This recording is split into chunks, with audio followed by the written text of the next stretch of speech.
Welcome to Dreaded, the channel where we explore the darkest corners of history, the truths most people would rather forget. If you're new here, make sure to subscribe, because the stories we tell are not meant to comfort you. They're meant to awaken you. Now, imagine a world where your thoughts could kill you. Where the wrong word, the wrong book, or even the wrong prayer could drag you to a dungeon. Where the very institution that promised to save your soul became the machine that crushed your body. This was not a nightmare. This was history. This was the Spanish Inquisition. They called it holy. They claimed it was God's will, but what unfolded was less about faith and more about fear, power, and control. To understand why the Spanish Inquisition rose, we must go back to the late 15th century. Spain was a nation torn apart by difference. Christians, Jews, and Muslims had lived side by side for centuries.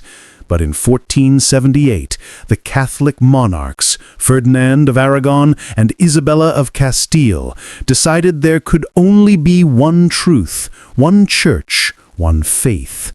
Their dream of unity was rooted not in tolerance, but in uniformity. And so, with permission from Pope Sixtus IV, the Spanish Inquisition was born. At first, it seemed like a court designed to root out heresy, to keep Christianity pure. But very quickly, it became something far darker. In Spain, faith was no longer a matter of belief, it became a matter of survival.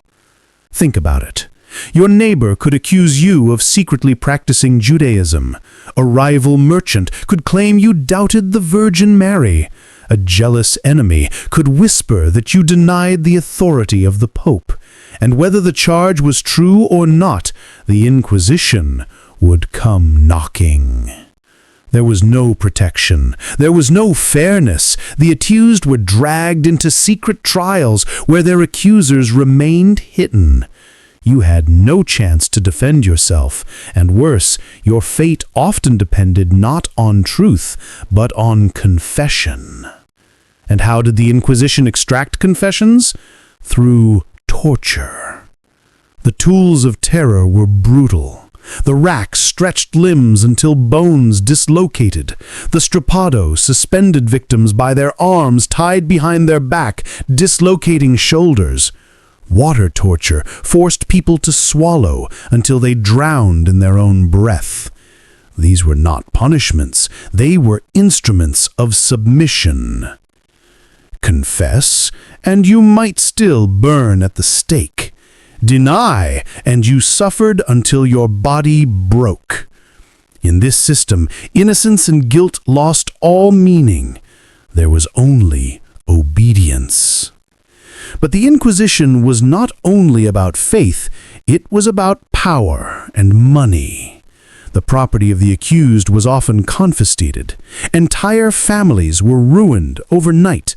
Wealth flowed into the coffers of the church and the crown. Religion became a cover for profit. Imagine the chilling effect on society. Neighbors spied on neighbors. Friends betrayed each other. Families lived in silence, afraid that even a question might be seen as heresy. The Inquisition created not just fear of God, but fear of everyone around you. By the late 15th century, Spain expelled its Jewish population.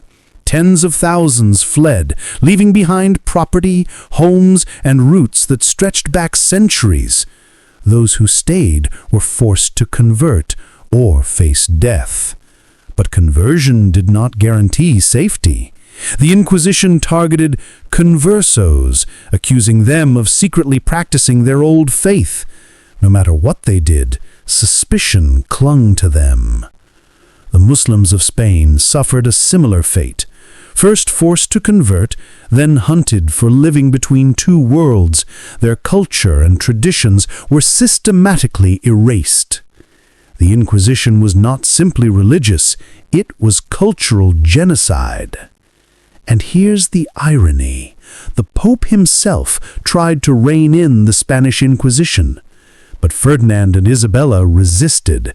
They had created a weapon too powerful to give up. What started as a tool of the Church became an instrument of the state. Over the centuries, thousands were executed, burned alive in public squares as crowds gathered to watch.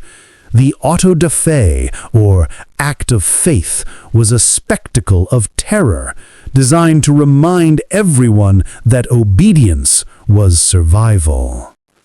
But executions were just the visible tip of the iceberg. Far more were tortured, imprisoned, or forced into silence. Now, pause for a moment.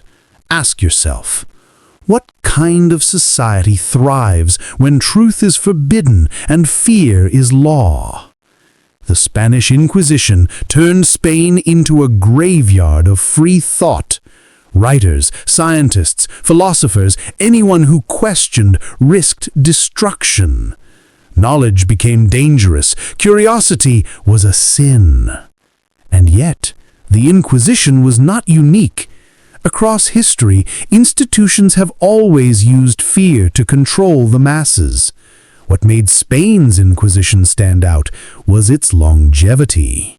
It lasted more than 300 years, only being formally abolished in the 19th century. Think about that.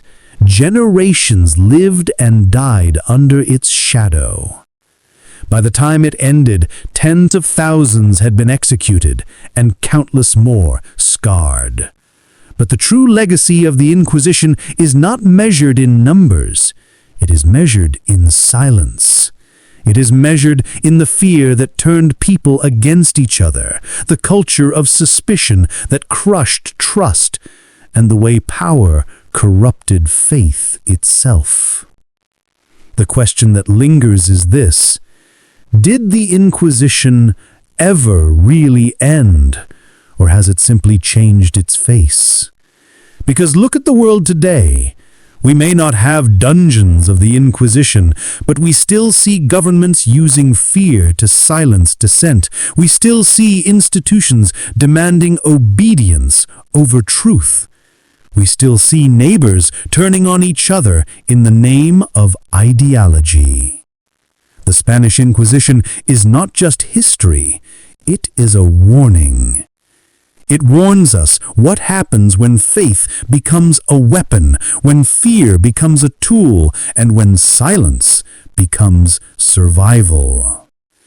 And perhaps the darkest lesson is this: the prisons of the Inquisition were not just made of stone, they were built inside the human mind.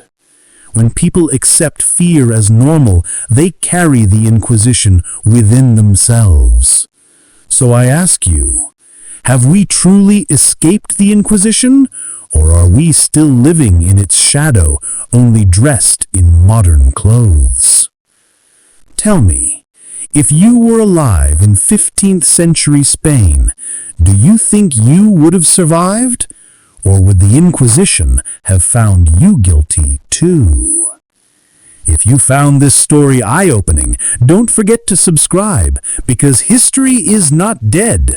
It is alive, and it speaks. And sometimes its voice is darker than we dare to admit.